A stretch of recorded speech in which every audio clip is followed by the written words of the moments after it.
इलान Musk बड़ी बड़ी बातें करता है। वो स्पेस ट्रैवल की बात करता है, मार्स लैंडिंग की बात करता है, मंगल ग्रह पर इंसानों की बस्ती बसाने की बात करता है, कोलोनाइज करने की बात करता है। लेकिन ये जो मूवी है ना, ये ऐसे लोगों के मुंह पे करारा तमाचा है। ये मैं इसलिए कह रहा हूं क्योंकि ये फिल्म मैंने देखी है। मैं आपको बताऊं, this is not just a movie, this is a human behaviour experiment. ये एक्सपेरिमेंट से पूरी दुनिया ने सीखना चाहिए। बड़े बड़े जो स्पेस एजेंसीज हैं उन्होंने सीखना चाहिए कि बहुत बड़ा एक फॉल्ट है वो नोटिस किया गया है। आप अगर सच में फिल्मों में इंटरेस्टेड हैं, अगर आपको फिल्में देखने का शौक है, तो आप ना टाइम पास फिल्मों के अलावा ऐसे भी टेक्निकल फिल्में देखा करिए जो देखने के बाद ना आपको सच में टाइम पास के अलावा सीखने को भी मिले, जो ट्रू सेंस में आपका पैसा वसूल करती हैं, जो ट्रू सेंस में आपका टाइम पास नहीं टाइम इन्वेस्ट करती हैं। जो एस्ट्रोनॉट्स होते हैं, अंतरिक्ष यात्री, उनको ट्रेन किया जाता है कि वो स्पेस में सर्वाइव कर सकें। बाहर के जो नेचर के हालात हैं, एंटी ग्रेविटी हो गया या वैक्यूम हो गया या रेडिएशन हो गया, ऑक्सीजन कमी हो गई, उससे फाइट करने के लिए सर्वाइविंग स्किल्स सिखाए जाते हैं। मशीन को ऑपरेट कैसे करना है, वो जो ट्रेनिंग मिलती है, प्रोटोकॉल को फॉलो करना, रूल्स को फॉलो करना, सर्वाइव कैसे करना। लेकिन अगर इंसान अपने आप से ही लड़ने लग जाए, इंसानों को जो लड़ने की फितरत है, आज दुनिया में क्या हो रहा है, अमेरिका ग्रीनलैंड देखिए, रशिया यूक्रेन देखिए, भारत पाकिस्तान हो गया, चाइना वियतनाम, ये सब इंसानी तो है। तो ये लड़ क्यों रहे हैं? क्योंकि इंसानों की जो लड़ने की फितरत है, जो जेलसी है, जो जो रिसोर्सेस पे कब्जा करने की फितरत है, डोमिनेट करना है, ईर्ष्या है, सेल्फिशनेस है, उससे कैसे डील करोगे? स्पेस में आप बाहरी खतरे से लड़ लोगे, लेकिन अगर अंदरूनी खतरा बढ़ जाए, मतलब अगर स्पेस में किसी और ग्रह पे इंसानों ने फाइट करना शुरू किया, वर्ल्ड वॉर शुरू हो गए, तब क्या करोगे? क्योंकि इंसान तो अगले इंसान जब पैदा हो गया उसके अंदर भी ये सारी चीजें होंगी ना। तो ये जो फिल्म है ना, ये बहुत बड़ा फॉल्ट निकाल रही है इन जितने भी स्पेस एजेंसीज हैं। तो अगर आप सच में इंटरेस्टेड हैं तो ये फिल्म आपके लिए है। यूट्यूब पे बहुत सारे फिल्म का रिव्यू करने वाले लोग हैं, वो बेचारे अपना घर चला रहे हैं, उनका फिल्मों से कुछ लेना देना नहीं है। वो फिल्मों के नाम पे रोस्टिंग करेंगे, ट्रोलिंग करेंगे, मजाक उड़ाएंगे, या फिर ऐसी पंच लाइन इस्तेमाल करेंगे ताकि आपका स्क्रीन टाइम बढ़ता रहे और उनका वीडियो अल्गोरिदम पुश करता रहे। जैसे कि ये भाई लोग ये सुमड़ी में घुस गया, ये भाई लोग आसमान से गिरे खजूर में अटके, ये भाई लोग ऐसा हो गया, ये भाई लोग वैसा। अरे इसका फिल्मों से क्या लेना देना है? समझ रहे हो? तो आप अगर सच में इंटरेस्टेड हैं तो ये फिल्म आपके लिए है। मैं इस फिल्म के कुछ यूनिक फीचर बताऊंगा जो शायद ही कहीं डिस्कस किए गए हैं। मैं पहले इसकी शॉर्ट स्टोरी बताता हूं, पूरी नहीं बताऊंगा, अदरवाइज आपका इंटरेस्ट निकल जाएगा। इस मूवी में ना कोई भी विलन नहीं है या कोई भी हीरो नहीं है। ये एक इंस्ट्रक्शन पे काम हो रहा है। मतलब एक स्पेस स्टेशन है, अपने यहाँ पे केमिस्ट्री फिजिक्स के लैब्स होते हैं जहाँ पे एक्सपेरिमेंट करना, रिसर्च कंडक्ट करना। तो ये सारे लैब्स धरती पे हैं, तो उसी तरीके से स्पेस में भी एक लैब है जिसका नाम है इंटरनेशनल स्पेस स्टेशन। ये एक स्पेस लैब है जहाँ पे माइक्रोग्रेविटी पे रिसर्च होती है। अब वो क्या है ना कि बहुत सारे अमीर देश है धरती पे, अमेरिका हो गया, कनाडा हो गया, यूरोप हो गया, रशिया हो गया, इन सब ने पैसा डाल के ना स्पेस में एजेंसी बनाई है। स्पेस एक लैब है, उसको इंटरनेशनल स्पेस स्टेशन कहते हैं। तो वहाँ पे रिसर्च होती है, तो रेगुलर उनका रिसर्च चालू है। अमेरिका के और रशिया के जो एस्ट्रोनॉट्स हैं, जो साइंटिस्ट हैं, वो वहाँ पे काम कर रहे हैं, ठीक है। तो अपना रेगुलर रूटीन चल रहा है, वो अपनी हंसी मजाक कर रहे हैं, काम कर रहे हैं, है ना। और एक दिन क्या होता है, एक दिन ना एक scientist international space station ISS से उसकी खिड़की से नीचे देखता है धरती की तरफ। उसको क्या दिखाई देता है? उसको धरती पे सिर्फ बम धमाके दिखाई देते हैं। बम धमाके हो रहे हैं और देखते ही देखते ना पूरा ऑलमोस्ट आधा धरती खत्म हो जाता है। हाँ, उनको समझ नहीं आ रहा हो क्या रहा है, क्योंकि नीचे से कोई इंस्ट्रक्शन नहीं आ रही, ना कोई न्यूज़ है, ना कांटेक्ट हो पा रहा है, सिर्फ धमाके दिखाई दे रहे हैं। नीचे क्या हो रहा है? नीचे रशिया और अमेरिका के बीच में न्यूक्लियर वॉर छिड़ चुकी है, वो एक दूसरे को मार रहे हैं। और देखते ही देखते पूरा धरती ना बम धमाके से दिख पूरा भर जाता है। इनको डर लगने लगता है कि नीचे हो क्या रहा है। और जो डिले है ना, वो पूरा साइलेंस डिले, इसमें आपका ब्लड ऊपर नीचे हो रहा होता है। उनको समझ नहीं आ रहा है कि ये धरती पे कोई संकट आ गया है कि वॉर हो रही। लेकिन बाद कुछ देर के बाद अपने अपने साइंटिस्टों को ना उन देशों की गवर्नमेंट से उनको एक सीक्रेट इंस्ट्रक्शन आती है। वो क्या? कि बाय मीन्स ऑफ एनीथिंग आपको आईएसएस को हथियाना है, मतलब साम दाम दंड भेद जो करना है करिए, लेकिन उस पर कब्जा जमा लीजिए। क्यों? नीचे अमेरिका और रशिया के बीच में न्यूक्लियर वॉर छिड़ चुकी है। अभी वो दोस्ती दुश्मनी सब खत्म हो चुका है, अभी सिर्फ ओवरटेक करना है।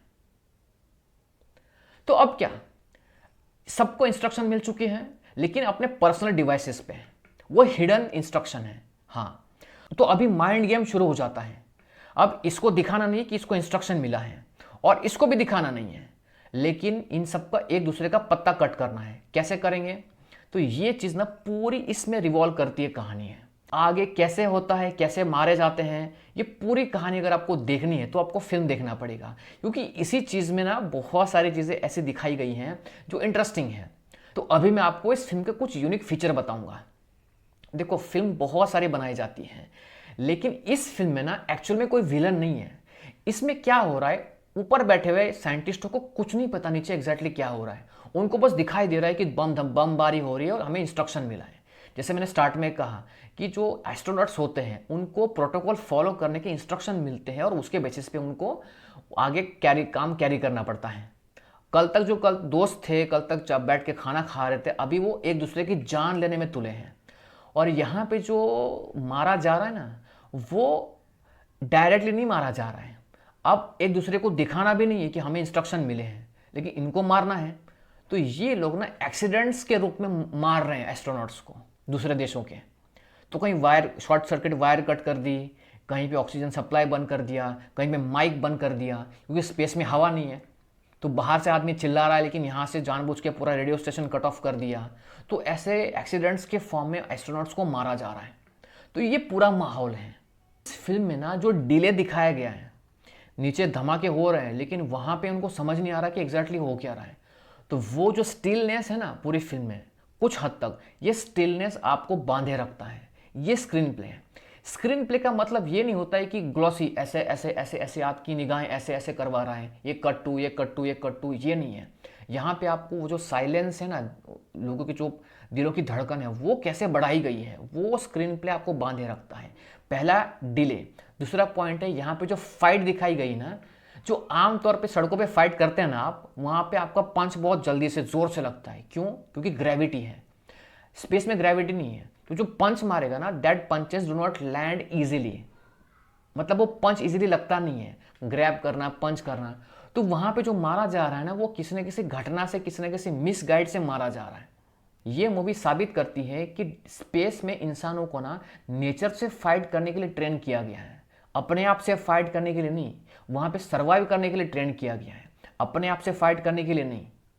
थर्ड मुझे यूनिक चीज़ लगी कि एस्ट्रोनॉट्स को जो ट्रेनिंग मिल रही ना, ये ट्रेनिंग ही उनके मौत का कारण बन रही है। क्योंकि दुश्मन देश का जो साइंटिस्ट है और अपने देश का साइंटिस्ट है, दोनों के पास ट्रेनिंग है, बराबर है, दोनों ह्यूमन है, लेकिन ह्यूमन की साइकोलॉजी कैसे कंट्रोल करनी है वो नहीं सिखाया गया। तो स्पेस में you are literally fighting with someone who is ready to share same oxygen as you. मतलब वो उसी माहौल में रह रहा है जिस माहौल में आप हो। अगर वो माहौल छोड़ देंगे तो आप दोनों मर जाएंगे। तो यहाँ पे नुकसान हमारा ही है, ये सिखाया गया है। चौथा यूनिक पॉइंट ऐसा लगा कि ये फिल्म आपको सिखाती है कि आप अमेरिकन है, भारतीय है, चाइनीज़ है, जो भी है, ये धरती पे है। Because that is geographical term. Geographical मतलब ज़मीन की आइडेंटिटी है।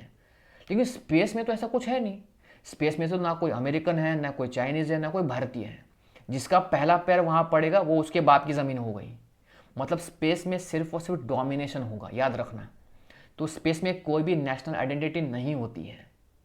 पांचवा यूनिक पॉइंट मुझे ऐसा लगा कि अजम्पशंस। अजम्पशन मतलब नीचे एग्जैक्टली क्या हो रहा है उनको सिर्फ धमाकों से दिखाई दे रहा है और उनको इंस्ट्रक्शन मिल चुकी है। अब इंस्ट्रक्शन बेसिस पे अजम्पशन हो रहा है कि भाई अगर मैं इसको नहीं मारूंगा तो ये मुझे मार देगा और हथिया लेगा स्पेस स्टेशन। तो अजम्पशंस के बेसिस पे हत्याएं हो रही है। ये अपने आप को सर्वाइव करने के लिए इसको मार रहा है और ये अपने आप को सर्वाइव करने के लिए इसको मार रहा है। तो ये यूनिक चीज़ ये स्टोरी में है। और यहाँ पे ना ये फिल्म साइंस फिक्शन को छोड़ के एक साइकोलॉजिकल थ्रिलर बन जाती है। तो ये जो टर्निंग पॉइंट है ना, ये आपको देखना चाहिए। नेक्स्ट पॉइंट एक टेक्निकल पॉइंट है। मुझे इस फिल्म में एक और चीज़ नोटिस करी है मैंने, वो है कैमरा इफेक्ट, कैमरा वर्क। वो है एक स्पेसिफिक वर्ड है उसके लिए, क्लॉस्ट्रोफोबिक कैमरा वर्क। अब ये क्या है? ऐसी बहुत सारी फिल्मों में आपने ये कैमरा वर्क देखा है लेकिन आपने नोटिस नहीं किया। क्यों? क्योंकि फिल्म के रिव्यू करने वाले ज़्यादातर रोस्टिंग, ट्रोलिंग या टाइम पास करते हैं। ये क्लॉस्ट्रोफोबिक कैमरा वर्क क्या है? अब मैं आपको रियल लाइफ का एग्जांपल देता हूँ। आपके दरवाजे के बाहर कौन खड़ा है ये देखना है तो आप कहाँ से देखोगे? वो स्मॉल कैमरा होता है ना, लेंस, वहाँ से ऐसे आंख बंद करके देखोगे। तो जब देखोगे तो बाहर का नज़ारा कैसा दिखेगा? वो है ना, वो जो शॉर्ट जो आपको एक्सपीरियंस होगा ना, जो दिखाई देगा, वो एक क्लोज स्पेस, ऐसा लगेगा कि कोई एक मैग्नीफाइंग ग्लास, आपके मैग्नीफाइंग ग्लास देखी होगी आपने, वो एक इल्यूजन का धोखा है। आपको ऐसा लगेगा कि आप डिस्टेंस तो सेम है लेकिन वो ज़्यादा नज़दीक होना, ज़्यादा दूर होना, ये जो इफेक्ट प्रोड्यूस करता है उससे पता चलता है कि आप उसी माहौल में जी रहे हैं, आप वो चीज़ को वहीं देख रहे हैं। अब आपने दरवाजे से देख लिया लेकिन वो कैमरा में दिखाना है ऑडियंस को, तो वो जो इफेक्ट प्रोड्यूस किया जाता है उस कैमरा वर्क को, उस कैमरा इफेक्ट को कहते हैं क्लॉस्ट्रोफोबिक इफेक्ट। इसका बहुत इफेक्टिव तरीके से इस्तेमाल किया गया इस मूवी में। नेक्स्ट यूनिक पॉइंट मुझे लगा कि देखिए, बहुत सारी फिल्मों में ना बैकग्राउंड म्यूजिक इस्तेमाल किया जाता है सीन को डेवलप करने के लिए, लेकिन ज़्यादातर स्पेस वाली फिल्में होती हैं ना, वहाँ पे एक और चीज़ ऐड की जाती है, वो है साइलेंस। इस मूवी में साइलेंस का इतना ज़बरदस्त तरीके से इस्तेमाल किया है, वो टेरर क्रिएट करने के लिए, वो डर पैदा करने के लिए। वो टेक्निकल भी है। क्यों? क्योंकि स्पेस में हवा है नहीं, बराबर है, तो हवा है नहीं तो आवाज़ कैसे ट्रांसफ़र होगी? समझ रहे हो? जैसे कि तकरीबन 12-13 साल पहले फिल्म आई थी ग्रेविटी, उसमें भी साइलेंस का बहुत अच्छे से इस्तेमाल किया था। तो बैकग्राउंड म्यूजिक के अलावा साइलेंस, ये इस फिल्म की यूनिकनेस है। और इस फिल्म में जो एंडिंग दिखाई गई है वो ना सही है ना गलत है। वो सिचुएशन के आधार पे, अगर किसी ने बुरा कर्म किया है तो उसे करना पड़ा है, ये दिखाया गया है। एंडिंग में क्या होता है, क्या नहीं होता है, मैं चाहता हूं कि अगर आप इंटरेस्टेड है इस तरह की टेक्निकल फिल्मों में तो आप ये फिल्म ज़रूर चेकआउट करिए। मैं गारंटी के साथ कहता हूं आप डिसअपॉइंट नहीं होंगे। लेकिन अगर आपको टाइम पास फिल्में का देखने का शौक़ है तो मुझे लगता है कि आपने ये फिल्म देखना तो छोड़ दो, मेरा चैनल भी सब्सक्राइब मत करिए। अगर आप सच में जेन्युइन रिव्यू चाहते हैं तो आप मेरे चैनल को विजिट करिए, उसको सब्सक्राइब करिए, then you can like it.